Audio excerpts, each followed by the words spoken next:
José levaram as ovelhas e as cabras do seu pai até os pastos que ficavam perto da cidade de Siquém. Então Jacó disse a José: Venha cá.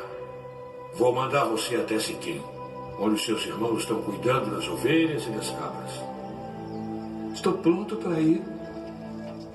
Vá lá e veja se os seus irmãos e os animais vão bem e me traga notícias.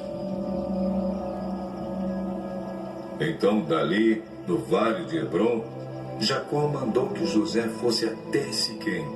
E ele foi. Quando chegou lá, ele foi andando pelo campo. Aí um homem o viu e perguntou: O que você está procurando? Eu estou procurando os meus irmãos. Eles estão por aí, em algum pasto, cuidando das ovelhas e das cabras. O senhor sabe onde foram? Ah, eles já foram embora daqui. Eu ouvi quando disseram que iam para Dotã. Aí José foi procurar os seus irmãos e os achou em Dotã. Eles viram José de longe. E antes que chegasse perto, começaram a fazer planos para matá-lo. Ah, lá vem o sonhador. Venham, vamos matá-lo agora. Depois, jogaremos o corpo num poço seco e diremos que um animal selvagem o devorou. Assim, veremos no que vão dar os sonhos dele. Quando Rúben ouviu isso, quis salvá-lo dos seus irmãos e disse: Não vamos matá-lo. Não derramem sangue. Vocês podem jogá-lo neste poço aqui no deserto, mas não o machuquem.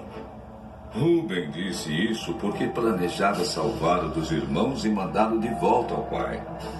Quando José chegou ao lugar onde os seus irmãos estavam, eles arrancaram dele a túnica longa de mangas compridas que ele estava vestindo. Depois o pegaram e o jogaram no poço, que estava vazio e seco. Bom, esse poço na qual José foi jogado, né? Nós vimos aí a história, José foi até lá, eu acho que está bem explicado aí pelo narrador.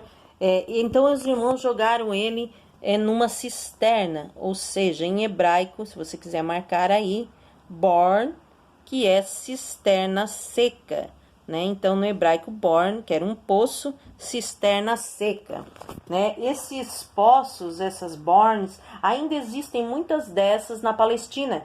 Elas eram frequentemente escavadas em rochas sólidas, sendo mais estreito na boca do que no fundo, como um vaso ao contrário, né? Um vaso fino na ponta e no fundo ela era mais larga, né? Então era impossível sair sem a ajuda de alguém, não tinha como sair. Se fosse um poço comum, reto, ou na boca, na borda mais largo, seria mais fácil, mas ela era ao contrário, era no fundo.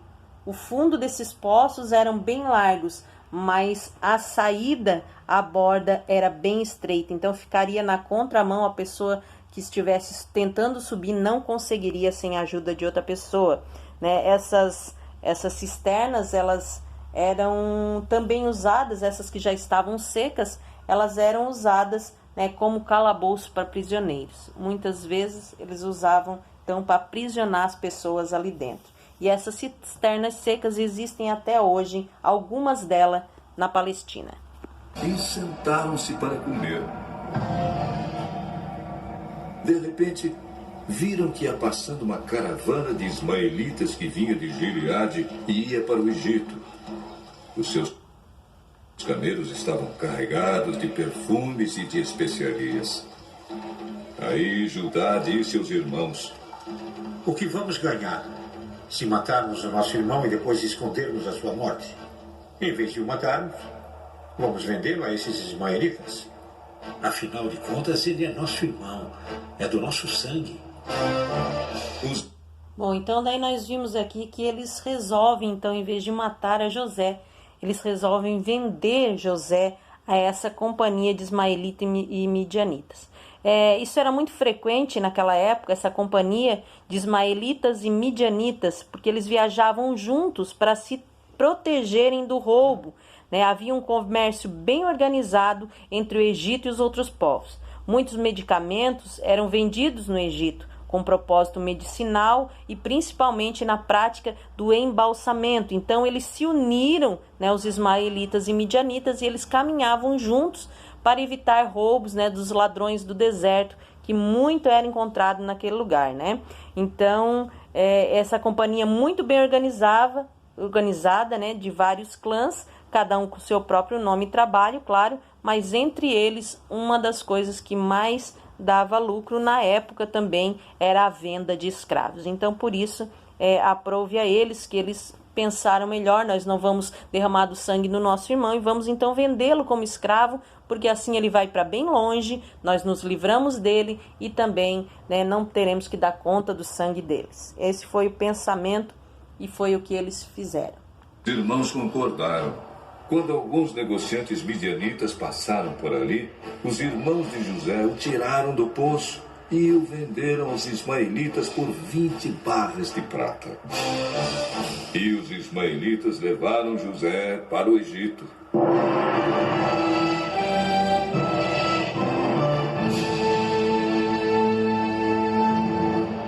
Quando Rúben voltou ao poço e viu que José não estava lá dentro, rasgou as suas roupas em sinal de tristeza. Ele voltou para o lugar onde seus irmãos estavam e disse: O rapaz não está mais lá. E agora? O que é que eu vou fazer? Bom, aqui nós vimos algo que é muito interessante, que falou sobre rasgar as vestes, né? A gente vê alguns filmes, algumas histórias bíblicas, e a gente vê que eles rasgam, né? As vestes, pegam aqui no colarinho e puxam e rasgam. Mas o costume não era assim. Rasgar as vestes era um sinal de grande luto no Oriente. E quando eles estavam de luta, então eles tiravam todas as joias, eles tiravam as roupas finas, e eles sempre usavam, hoje nós temos, né, a lingerie, o uso de roupas íntimas, peças íntimas. Eles também tinham uma peça íntima que eles usavam para dormir, né, que era um tecido por baixo de toda aquela vestimenta por cima. O que acontecia? Eles tiravam as partes, né, finas de cima, as roupas finas, as roupas do dia a dia de cima, ficavam com aquela parte de baixo, né, protegendo, seriam as peças íntimas, mas eram como vestidos. Não existia ainda, por exemplo, o sutiã e a calcinha, vamos assim dizer. E então o que acontecia? Eles pegavam e colocavam um saco, uma roupa feita de saco, né? Uma roupa muito grotesca e com tecido bem rústico, eles colocavam por cima, e enquanto eles choravam e lamentavam-se em voz alta, isso eles faziam demonstrando um luto. Essa cerimônia de rasgar as vestes, ela requeria o uso de uma faca, não era simplesmente pegar, colocar a mão no colarinho e rasgar como a gente vê nos filmes, não. Ela tinha o uso de uma faca.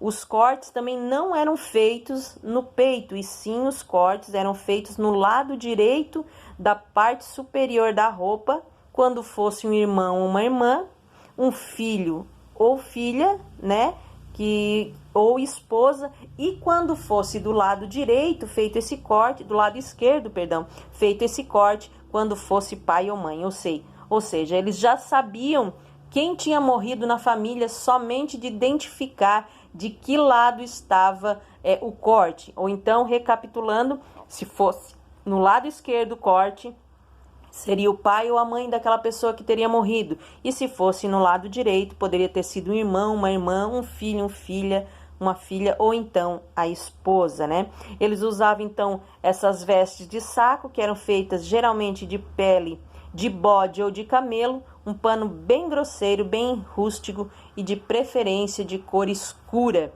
Então esse era a cerimônia de rasgar as vestes.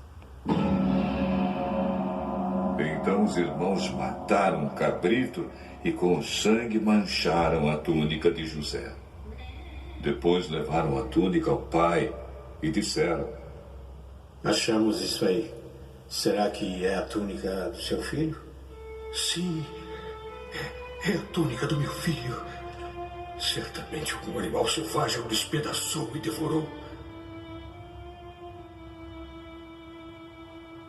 Então, em sinal de tristeza, Jacó rasgou as suas roupas e vestiu roupa de luto. E durante muito tempo ficou de luto pelo seu filho. Todos os seus filhos e filhas tentaram consolá-lo, mas ele não quis ser consolado e disse: Vou ficar de luto por meu filho, até que vá me encontrar com ele no mundo dos mortos. E continuou de luto por seu filho José.